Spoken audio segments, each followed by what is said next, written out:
오늘 하나님의 말씀은 사무엘상 30장 21절로 31절의 말씀입니다. 이 본문 말씀을 중심으로 하나님이 나보다 좀 더 주신 목적이라는 제목으로 말씀을 전하고자 합니다. 어제 본문을 간략하게 요약하면 다윗이 군대 자신의 부하들을 이끌고 시글락으로 돌아보니까 이미 시글락은 불타고 자신들의 처자식은 간 흔적도 없이 사라지고 말았습니다. 알고 보니까 자신들이 자리를 비운 사이에 그 틈을 노려 아말렉 족속이 시글락성을 공격한 후에 성을 불태우고 거기에 있는 모든 부녀자들, 어린아이들 그리고 재물들을 약탈해 갖고 가버린 것입니다.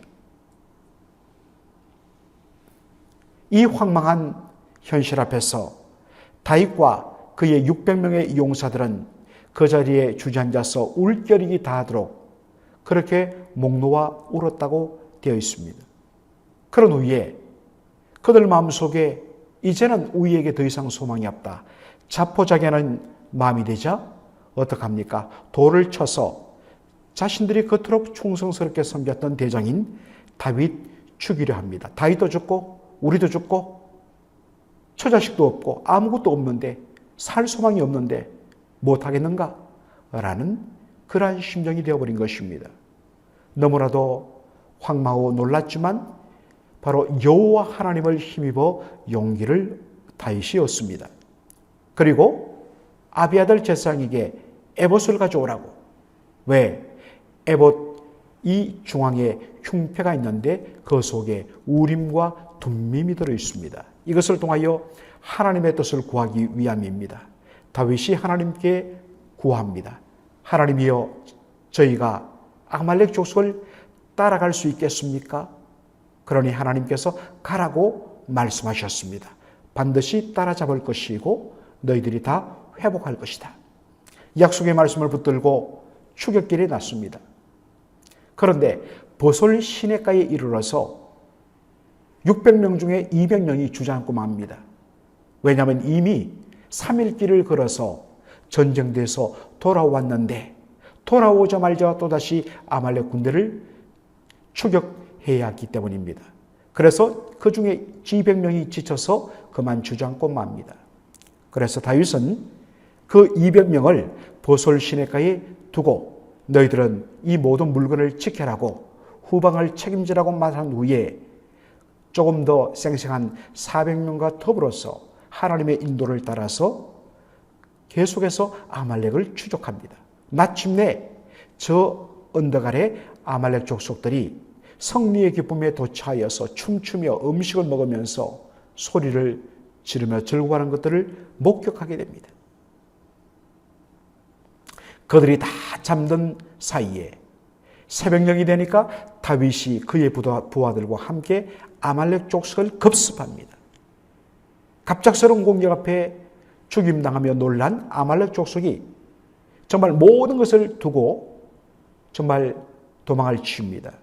그래서 붙잡혀갔던 모든 부녀자들과 어린아이들 그리고 빼앗겼던 재물들을 하나도 손상 없이 그대로 다 되찾아 돌아옵니다. 그리고 그 200명이 지친 200명이 쉼을 얻고 물건을 지키고 있던 보솔 시내가에 이르릅니다. 정말 미안한 마음과 함께 다윗이 모든 것을 되찾은 그 사실 앞에 기뻐하며 다윗과 그 400명 그리고 가족들을 영접합니다. 그런데 다윗과 함께 추격에 나섰던 400명의 부하들 중에 악한 자들과 비류들이 있었다라고 기록합니다. 참 이것이 시사하는 바가 크죠. 이 악한 자들과 비류들이 다윗에게 이렇게 말합니다. 이 자들은 우리와 함께 가지 않았습니다. 그러므로 이 자들은 우리가 되찾은 이 모든 것에 대하여서 어떤 권리도 없습니다. 다만 그들의 이 아내와 어린아이들 데리고 우리를 떠나라고 하십시오. 이렇게 말을 한 겁니다. 삽시간에 분위기가 엉망이 되었습니다. 이때 다윗이 그 사람들을 설득합니다. 30장 23절로 24절에 나의 형제들아 여호와께서 우리를 보호하시고 우리를 치러 온 그 군대를 우리 손에 붙이셨은즉 그가 우리에게 주신 것을 너희가 이같이 못하리라. 이 일에 누가 너희를 듣겠느냐? 전장에 내려갔던 자의 분깃이나 소유물 곁에 머물렀던 자의 분깃이 일반일지니 같을지니 같이 분배할 것이니라. 우리가 승리한 것은 하나님이 보호하시고 하나님이 아말렉 족속을 우리 손에 붙이셨기 때문에 우리가 이긴 것이다. 우리가 한 것이 아니다.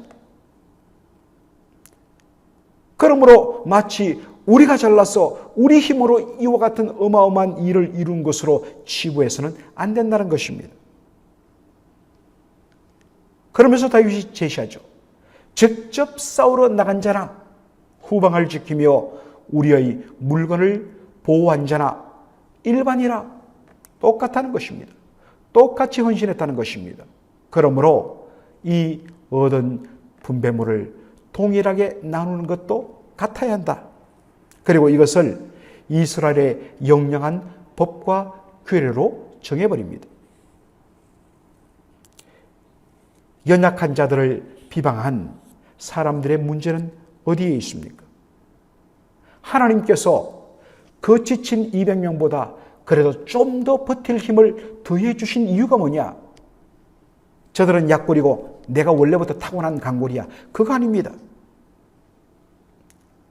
자신들에게 좀 더 힘이 주어졌다면 그 좀 더 강한 힘을 가지고 연약한 형제들의 몫까지 감당하도록 하는 것이 하나님의 뜻입니다.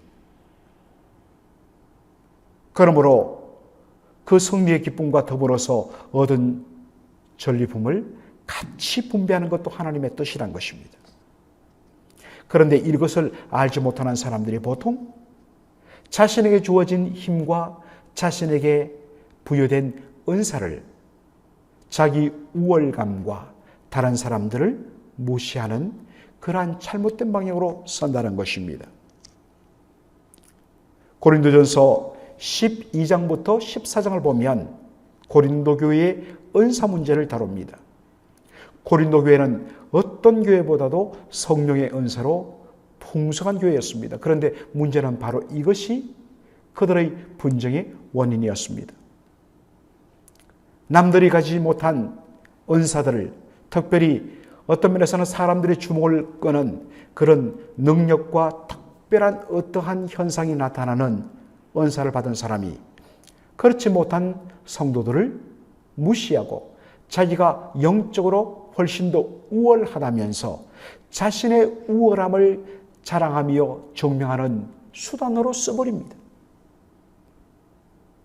우리 한국에도 특별히 70년대, 80년대, 90년대를 거치면서 요즘에는 많이 사라졌지만은 그 당시에는 각 기도원마다 사람들을 꽉꽉 찼고 그리고 모든 심령 부임마다 사람들이 남의 교회 찾아가면서까지 은혜를 사모했습니다. 그러면서 그 당시에는 정말 강력한 성령의 은사를 사모하는 그러한 집회들이 많이 열렸습니다. 그런데 문제는 남들이 가지 못한 은사를 받은 사람들이 야, 내가 당신보다 더 세다. 자기를 자랑하고 자기가 얼마나 강한 자인가를 드러내는 수단으로 쓰면서 성령의 은사가 한국교회에 심각한 문제가 되기도 했습니다. 분명히 은사 귀한 것입니다. 사모해야 되고 우리가 받은 대로 쓰여져야 합니다. 그런데 문제는 하나님이 각자에게 주신 은사의 목적을 망각하고 그것을 자기 우월적, 자기 과시적 수단으로 잘못 사용하는 것에 문제가 있다는 것입니다. 말씀을 제대로 알지 못하기 때문입니다. 고린도전서 12장 7절에 바울이 뭐라고 이야기합니까? 하나님께서 각 사람에게 성령의 나타내심을, 성령을 나타내시면, 성령의 은사를 주시면 유익하게 하려 함이라. 영어 성경을 보면 common good이라고 이야기합니다. 공동의 선을 위하여, 즉 교회 성도들 전체 유익을 위하여, 다른 말로 다른 성도들을 섬기도록 하기 위하여 주신 건 뭐냐? 은사란 것입니다. 그런데 한국 교회에서는 나타난 은사, 거기 파워, 어떤 신비한 것들, 그것에 몰두했지 근본적으로 이 은사를 주신 하나님의 목적, 그것을 망각했기 때문에 분쟁과 다툼이 되어버린다는 것입니다. 따라서 이 은사를 가지고 내가 섬겨야 할 사람을 오히려 무시하고 깔보고 자기를 높이는 그러한 도구로 전락시켜버린 것입니다. 로마서 15장에 보면 바울이 로마 교회를 향하여 이렇게 교훈합니다. 우리 강한 자가, 여기 강하다는 말은 믿음이 강하고 하나님 말씀을 잘 아는 더 탁월한 자들 말합니다. 우리 강한 자가 마땅히 연약한 자들, 믿음도 약하고 말씀의 지식도 약하여서 잘못된 관습과 잘못된 생각에 사로잡혀서 제대로 신앙생활을 못하고 흔들리는 사람들을 말합니다. 이것이 로마서 14장부터 나오는 문맥입니다. 우리 강한 자가 마땅히 연약한 자의 약점을 담당하고 자기를 기쁘게 하지 아니할 것이라. 우리 각 사람이 이웃을 기쁘게 하되 선을 이루고 덕을 세우도록 할지니라. 그리스도께서 자기를 기쁘게 하지 아니하시느니라. 예수님 봐라. 예수님 자기를 기쁘게 하려고 했다면 뭐 때문에 예수님께서 자기를 비우시고 그 영광을 다 내려놓으시고 사람이 몸으로 이 땅에 오셨고 십자가에 죽기까지 복종했느냐? 예수님께서 십자가를 지시고 이 땅에 오신 목적은 하나, 아버지 하나님을 기쁘게 하고 우리 죄인들을 살려서 그들에게 기쁨 주기 위하여 하신 것이다. 예수님이 그러셨는데 예수님을 따라하는 사람들이 자신의 강함으로 그것을 자신을 기쁘게 하는 도구로 삼았어야 되겠느냐? 라는 것입니다. 남들보다 더 강한 믿음이 있느냐? 그것은 바로 연약한 자들을 바로 돕고 섬기도록 하기 위함이라는 것입니다. 이것을 망가고 자기를 기쁘게 하고 자기를 높이는 데 쓰니까 문제가 되는 것입니다. 하나님께서 이번에 많은 분들에게 직분을 허락하셨습니다. 기쁘죠? 감사합니다. 그런데 이제는 다시 방향을 잡아야 됩니다. 왜 주셨는가? 성도들을 섬기는 종으로 감당하도록 하기 위해서 직분 주셨다. 이 사실을 알고 방향을 바로잡고 헌신하고 충성해야 하는 것입니다. 마지막으로 다윗의 말에 주목할 필요가 있습니다. 다윗이 그릇된 생각을 불어넣은 악한 자들과 비류들을 그 잘못을 잡아주면서 사실은 책망한 것인데 그 책망의 말의 첫 마디가 뭐냐? My brothers, 나의 형제들아 입니다. 악한 자 비류들, 전체 분위기를 다 깨버리고 하나님을 망쳐버린 너무나도 세상적인 관점을 가진 이 악한 자들, 비류들을 향하여서 나의 형제들아. 도저히 다윗의 부하로서의 품격을 유지하지 못해버린 그 사람들도 자신의 형제라고 그렇게 품어줍니다.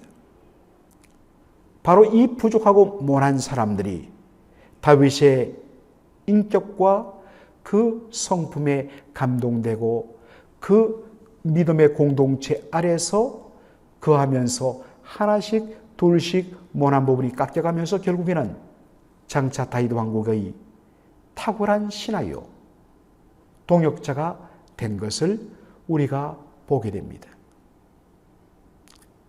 때로 좀 모나고 부족하고 분위기를 깨트리는 아이고 저 사람은 안 된다 라는 것이 아니라 그 사람도 나의 형제요 나의 자매요. 그래서 품어주며 기다려주며 그리고 인격적 감화를 시키며 함께 감으로 주께서 하나씩 둘씩 깨뜨리시고 가르시고 다듬으셔서 함께 주의 나라를 세워나가는 일꾼으로 세워나가신다는 것, 이 사실을 기억하는 저와 여러분이 되기를 주님의 이름으로 축원합니다. 아멘. 살아계신 우리 아버지 하나님, 은혜와 사랑을 감사드립니다. 오늘 사무엘상 30장 마지막 부분을 보면서 참으로 의롭게도 지친 연약한 형제들을 무시하는 다윗의 부하들 중 악한 자들과 비류들이 분란을 일으킨 이 사건을 다윗이 지혜롭게 처리하는 부분을 보았습니다.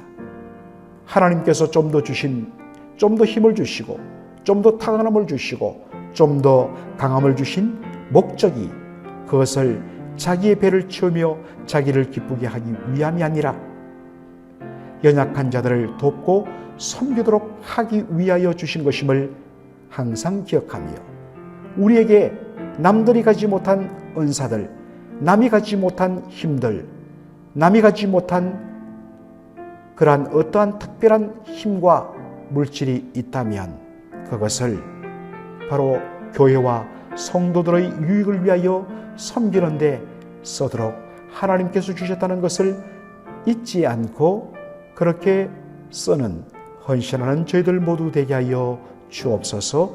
예수님의 이름으로 기도하옵나이다. 아멘.